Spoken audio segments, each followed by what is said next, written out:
I'm filming. Great. Hey YouTube, I am going to show you something today that is going to just... I'm going to show you how to make the best brisket pot roast ever. I mean, this stuff is stupid good.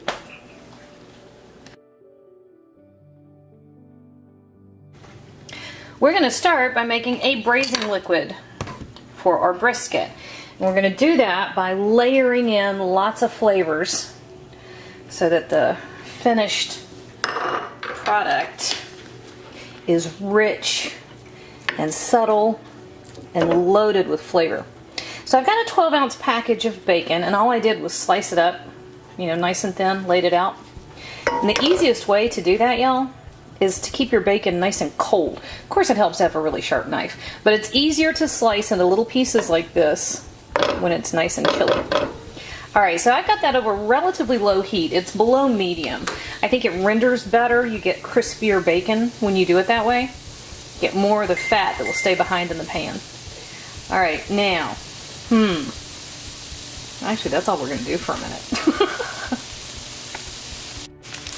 All right, so our bacon is nice and crispy, and we are going to, woo, hope it doesn't pop on us. We're simply going to drain it on paper towels and set it aside, and then we're going to hide it so that my daughter doesn't find it, because she will eat it. She'll eat all but 4 and then swear up and down she didn't eat all the bacon. Technically, she's correct. Doesn't help. All right, we're going to set this over here. I'll show you the next step. We need to talk about our brisket.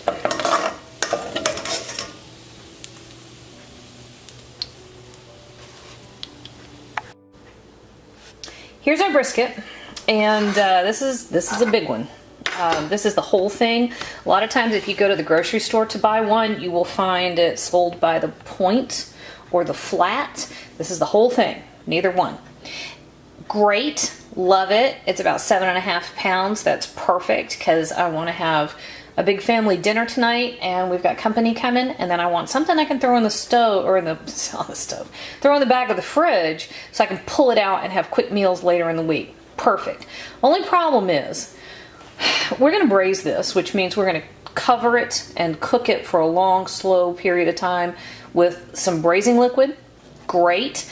However, we want to sear it really well first, and it's too big to fit in my skillet. It's just way too big.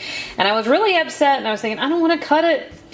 Except, by the time this is done, it will be so fall apart tender, it's going to be almost impossible to get out of the pan in one piece anyway. I don't think I've ever had a pot roast come out in one piece. So I'm not going to worry about it. I'm going to go ahead and cut it in half. And then over here, let's see. Here, I poured off all but that little bit of fat from the bacon.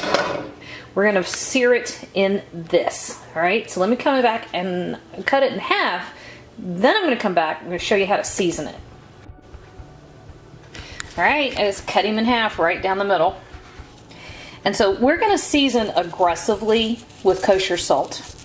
Love, love kosher salt. Probably going to use a full tablespoon.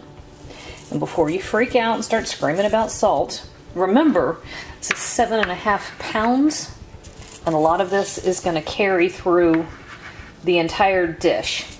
And by the time we're done, we're going to have a lot going on in that roasting pan, okay? So both sides, really heavy. Then I've got my pan over here. Got it just under medium. And I keep talking right now about under medium. I think I mean medium on a regular stove. I've just converted to gas, and I'm getting used to where the dials are. But I want a nice sear on the outside, right? We're not coming anywhere close to cooking this thing through. And you wouldn't want it cooked through on the stovetop anyway. All right, let's see if we can get over here. Because it would be tough. Aha. And you want that sizzle. All right, now I started it. Sorry, I'm back and forth all over the counter. I started it with the meat side down, and you see this fat cap? I'm going to season that as well. And at this point, at this stage, all I'm using is the kosher salt. We're putting in lots of other flavors to this dish at different stages. You want to make sure each stage is seasoned correctly. That's what makes the final thing have such amazing flavor throughout, instead of a big hit of salt at the end. All right, here's the thing. Let me mention this while I'm thinking about it. We're searing it for flavor. Searing it does not lock in juices. It doesn't help tenderize it. It doesn't help do a lot of other things. What it does do, you notice that brown stuff on the bottom of the pan from cooking the bacon? Well, we're going to get another layer of that brown stuff from searing off this beef, and we're going to eventually deglaze this pan, capture all that brown stuff, and use it to cook the final dish, right? Okay, so this is all it takes. Probably a good 4 or 5 minutes on each side. I'm going to flip it over and transfer it to the roasting pan. And I'll show you the next step when we get there. Okay, we've browned off both pieces on both sides. And you see this? That deep, rich golden color? That's what they're looking for. Now, I will say, keep an eye on your pan, because you want deep, rich color in the pan, but you could burn it. Okay, and if you burn it, you've ruined the fond. That's the stuff on the bottom. It's French for foundation. It's a foundation of a good sauce. So you want it to get deep and golden. Woo! You want it to be deep and golden, but you don't want it burnt. Now, I added about half a cup of red wine. I picked up on real low. You can use a cab. Anything that's not sweet. And you're just going to use a wooden spoon to come get all that stuff up off the bottom. All right, and the other thing we're going to do here, because this is the liquid, we're starting the liquid that we're going to braise into. I've got 1 onion, just a yellow onion, 2 ribs of celery, I think that 1 or 2 carrots. I think that was 1 big carrot, and 3 cloves of garlic. And that comes in here, and these are just going to cook for a couple minutes, just until they're nice and soft, okay? So let's give this a couple minutes, and I'll show you the next step. I wish I could smell this. Holy crap, it smells good. Okay, so we've given this just a few minutes, just for the veggies to start getting soft, and we're going to do a couple things. All right, so here I have a small handful. These are young and very tender, so I've got, I don't know, maybe 10 of them. It's fresh thyme. Everybody in. And then a couple of sprigs of fresh rosemary. That can go in there just like that. Don't worry about pulling it off of the stems or chopping it or dicing it or anything, because eventually this braising liquid is going to get strained, and we're going to use it to create our sauce. Ha! Alright, let me see if I can get this box open. Now, if you have homemade chicken broth, great, use that. Homemade beef broth, I will take my hat off to you, because I almost never have that. Homemade beef broth is a project on its own. I had to shoot that video because I gotta say, guys, it's the best stuff ever. That is 1 box, 1 quart of beef broth. And I'm not crazy about the taste of beef broth, but we're adding so many other fresh, bright flavors to this that it's fine. It really is. All right, and 1 can of tomato sauce. It's a 14 ounce. How much is in there? 15 ounces. And all we're going to do here is bring this up to a boil. Let it simmer for just a couple of minutes. I can't use my pepper mill one-handed, so I'm going to give this several cranks of fresh black pepper. And we are almost ready to put everything together and throw it in the oven. Almost. We have come up to a boil, so I'm cutting off the heat. And at this point, everything is fully cooked. I mean, no, it's not. There's nothing raw in there. That's what I was trying to come up with. There's nothing raw in there, so there's nothing unsafe. So this is an excellent time to taste your braising liquid. Oh yeah. Oh man. All right, I can't do that with one hand. All right, so here's what I'm gonna do. Right here, we have our pot roast, and I've got this big roasting pan that I've just layered with foil. I'm gonna pour this over the top. The whole thing is gonna get covered with another layer of foil, and I'm gonna crimp the edges down as much as I can. I have my oven set pretty low, 250 degrees. And this is gonna go for about 6 hours. And I'm not gonna touch it, I'm gonna leave it alone. I'll come back and show you what it looks like when we've hit that mark. That just looks kind of cool, so I wanted to show it to you. That's what we look like right before we go in the oven. All right, now we go. Tight foil, 6 hours. Action. All right, we're gonna talk about these for a minute because I'm going to try to work as quickly as possible when I pull that roasting pan out of the oven so we don't lose all the heat. Here are our additions, because why would you make a great sauce if you didn't have a bunch of potatoes to put it on? So I have about a pound each of just little white new potatoes and red ones, and I picked the smaller ones. I tried to stay kind of even with everything. And then I've got 4 carrots and 3 parsnips that I chunked up, just peeled them and cut them. And then right here I have shiitake mushrooms and portobello mushrooms. Now, I am actually going to do everything I can to put those mushrooms in one spot. Here's why. We're going to drain that liquid out of the roasting pan and make a sauce out of it. But I don't want to lose my mushrooms. I actually want to serve them as one of the vegetables in here. So I'm going to try to leave them in one spot so that I can fish them out kind of easily. We have had just about 5 hours. Ooh, look at that. See how it's simmering? Can you see the simmer? That's perfect, all right? So we're moving our roast over to one side, and we are going to add our veggies. And we want the vegetables to cook in the liquid. Part of what makes the vegetables taste so good, but it's what makes that sauce taste so phenomenal. So just right there. All right, let's see if we can get our mushrooms all in one spot. Nope, but we'll do our best. So we know when it comes time to fish everything out of there, we're gonna find them. Try not to block that with my arm. We're going to find them all over here on the side. And you can add, listen, you can add whatever vegetables you want. You hate mushrooms, leave them out. Not a problem. You want to throw some turnips in there, throw some turnips in there. Add more potatoes, use more carrots. Leave everything out and just go with meat. That's fine with me. Okay, and then you seal everything back up real well. And they're going back in the oven for about another 1.5 to 2 hours. We'll show you. Action.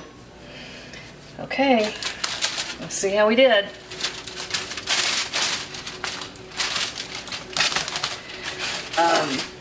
I say it's rock star. All right, we had that 250 degree oven, right? We're gonna leave that on because we're gonna make one final move here. All right, so here are our brisket pieces. We're lifting that right over here. Flipping it around is optional. You don't have to do that. Then we're going to fish our vegetables out of there. And if you come across those pieces of the fresh herbs, don't worry about it. You can ditch them. Those have given up all they have. All right, so we left all our mushrooms over here in the corner. And if you get little bits of the vegetables that we used to create our liquid, that's not that big a deal. You just want to get all that goodness out of there. Then we have our turnips. not turnips, we didn't use turnips. Our parsnips and carrots. And our potatoes. Now I did poke these with a fork a few minutes ago just to make sure we were tender.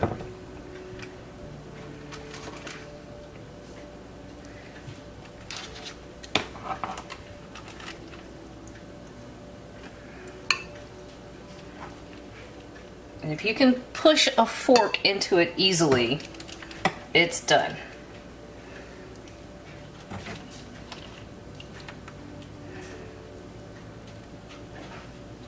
How we looking, Boone? We're doing fine. How's it smell? Amazing.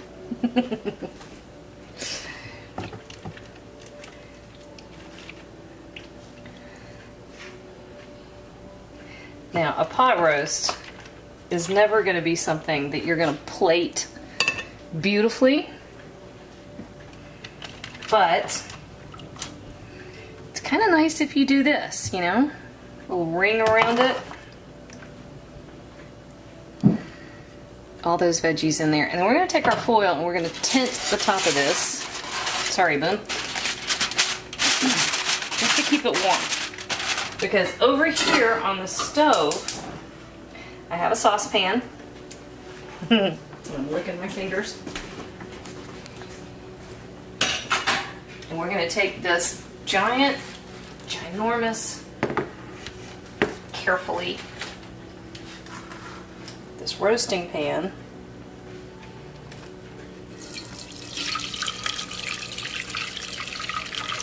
And if you have a stray carrot or potato or a mushroom, this is where you're going to be able to find them.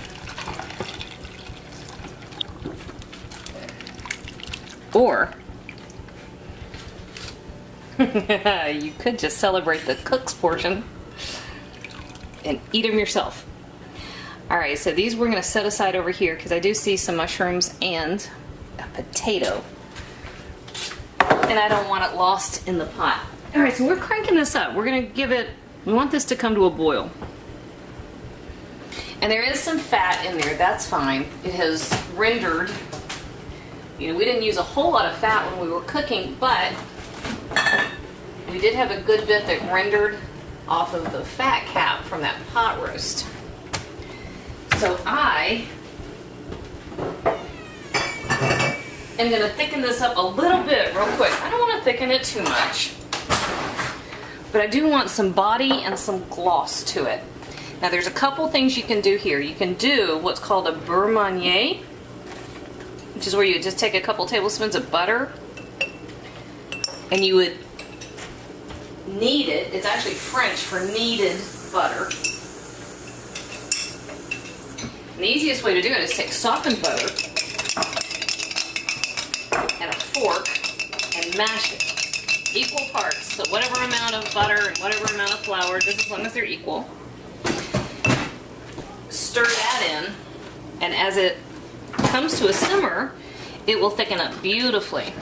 But I'm being lazy, so I have a couple tablespoons of cornstarch and about a quarter cup of water. I don't want to use too much water. I don't want to dilute the intense flavors that we worked at putting together. But you can't put cornstarch into hot liquid. You need to have it in cold liquid. And just whisk. And as that comes up to a simmer, it will thicken and it will be perfect. Now, this is your last shot, guys, to taste and adjust your seasonings. So let's come in here. We want to taste for salt and we want to taste for pepper.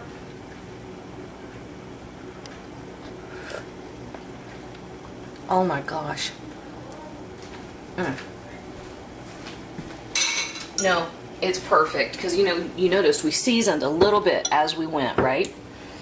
And that way everything tastes beautifully finished. It doesn't taste salty. It's not missing anything. But I am going to do this.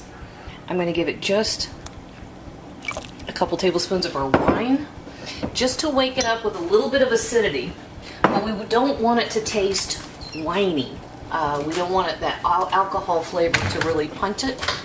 punch it, punch it. And some freshly cracked black pepper. A good bit. Because we've got potatoes and we've got beef, we've got mushrooms, and all of those things love black pepper. Okay, we're just waiting on that little bit of cornstarch to give it a hint of body. Let me get out of your way, Boone. Sorry, this is not really where the action happens. All of our work has really been done for us. All right, let's see how we're doing. You don't want to boil it too much. If you overboil cornstarch, you'll break the thickening power. But you see this? See how it's just got a little bit of body?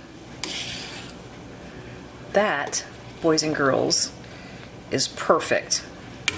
So your final taste.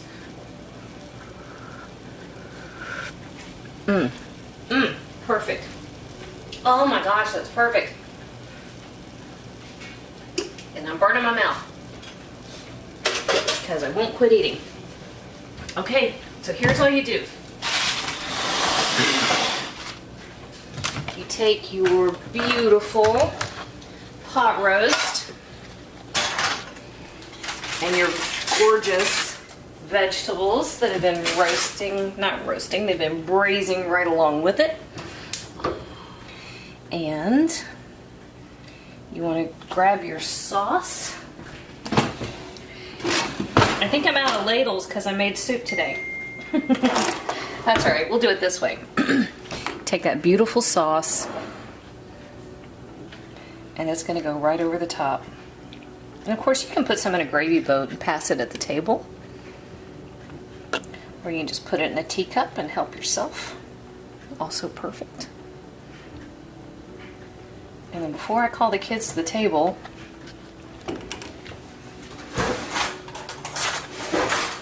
Mom gets first bite. Sorry, Boone. How about I give you the second for helping out?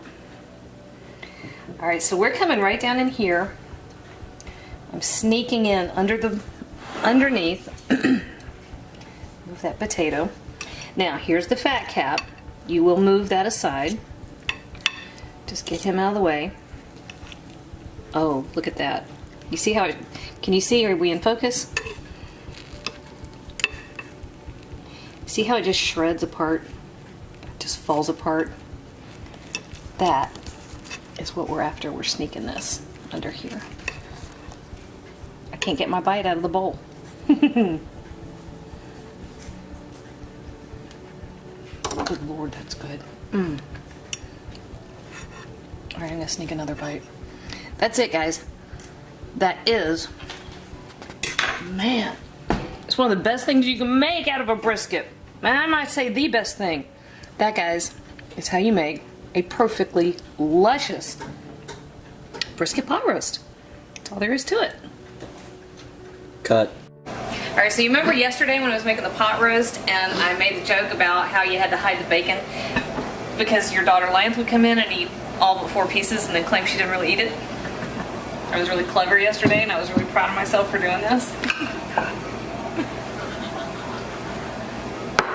And I was just editing the video and I thought, why did I make bacon?